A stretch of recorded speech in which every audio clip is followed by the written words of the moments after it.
Hey guys, welcome back to another vlog. We are long overdue on a pond update. You guys know when I got the guys out here with Ingalls Dirt Works to start working on the candy shop plot, they did that and finished it, and it looks great, but at the same time, they were working on a pond for me.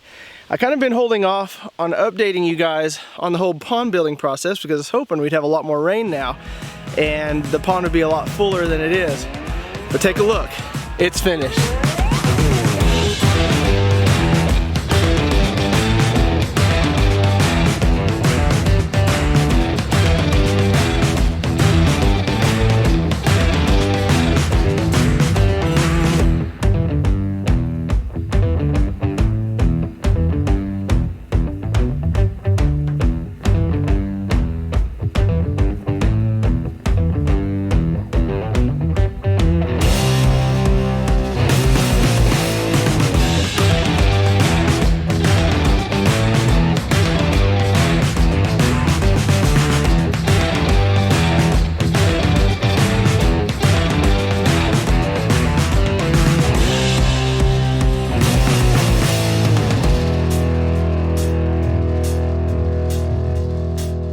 So I documented this pond build from the very beginning to the end. I put my spy point cameras up on time-lapse mode, trying to capture this huge process. It turned into a much bigger process than I could have ever anticipated. When Ingalls Dirt Works started digging down through here, it looked pretty good to start with, but as they started getting some depth into the pond, they realized that it was just mainly rock. So they chipped away, and pretty soon this all looked like a gravel bed.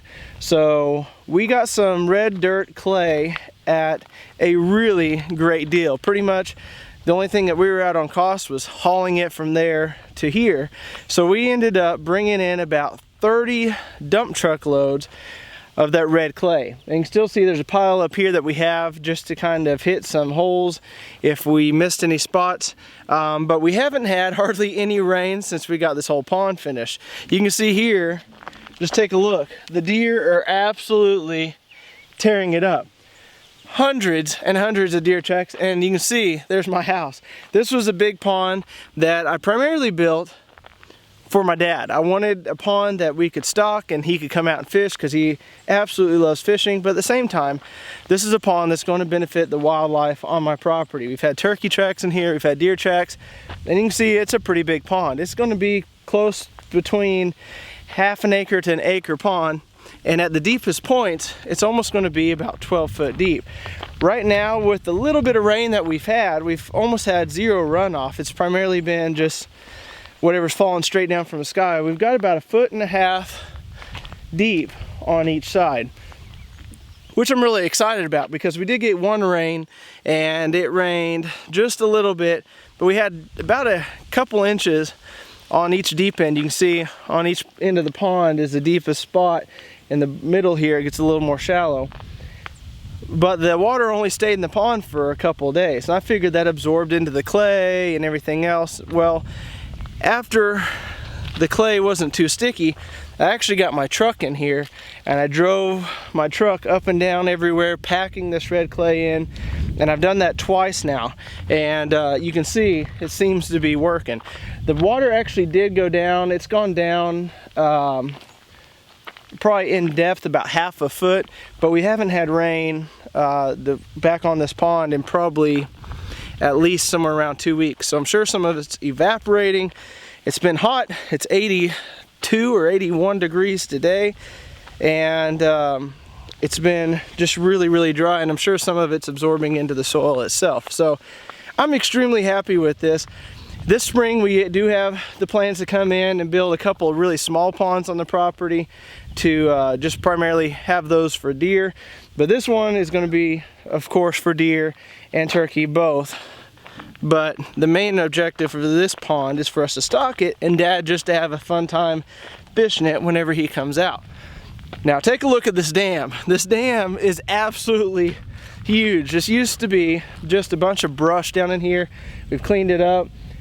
Built up this dam. We just took all the dirt from this hillside and just worked it up and packed it down. I've seeded it, so now we've got a nice green tent starting on it. And you can see even back here on this hillside, we'd sloped the entire hill all the way down, created a ditch along the tree line so it captures all that water on about 1.5 acre to 2 acre area, and it's going to run it right down in here. Also, we've got all the water that's going to be captured on the driveway and up around the house all piling down in here too. So if we get some really big rains with some runoff, I'm excited to see how this pond actually holds up to it. So like I said, we've got some more red clay. We have the option to go get more red clay if we need to, if we find out that it's leaking out somewhere. But I am pretty excited about it. I'm really excited to see all the grass starting to come in, because that's going to hold all the pond soil together. I didn't want a bunch of just nasty rocks. I also wanted it to be nice to look at when you're out there in the house. You can see, look at the view. There's my house. Got a nice pond here. This is the whole area that they graded down. Got a nice ditch. We got the food plots right on top. I'll be planting some trees up along in here to kind of block the view from the food plots to the house, so the deer feel a little bit more comfortable in coming out into the food plots. So I'm super excited with the way this turned out. Love that the deer are drawn to it. You can tell that that's one of the things that we desperately needed on this property, was some water, because the deer just didn't have many water sources around. So taking that limiting factor out now is really cool. We've got a couple of the small ponds that I built on the south end that holds water year round now, that the deer absolutely love. And now we've got a big pond here that we can fish, and the deer are going to come in and get drinks and turkeys, and maybe we'll even have some ducks land here, which would be pretty dang awesome. But anyway, Ingalls Dirt Works, they worked their rear off on getting this to work, and just excited to bring you guys updates as we start getting more water. Hopefully this holds. I don't want to go into the process of, you know, trying to get bentonite and spreading bentonite in here and doing all that, because that can get really costly. So this red clay was the cheapest way that we could go about trying to line this pond, and hopefully it holds. It seems to be doing the job so far, and I hope it just continues to do the job. But I'm pretty excited with the outcome so far. So if you guys want to hook up with Ingalls Dirt Works, I'll leave information in the description below on this YouTube video, and then you guys can go check out their Facebook page. And they do incredible work, and they really do make sure that you're satisfied before they're done. So really happy with this. I want to give you guys more updates to come, especially as we get some big rains. You'll probably see me do some happy dances running out of this house, just watching the water flow off the hillsides and hopefully filling that pond up. So hope you guys enjoyed this short little update video, and there's going to be a whole lot more to come. And guys, until next time, have a better than average day. Won't you tickle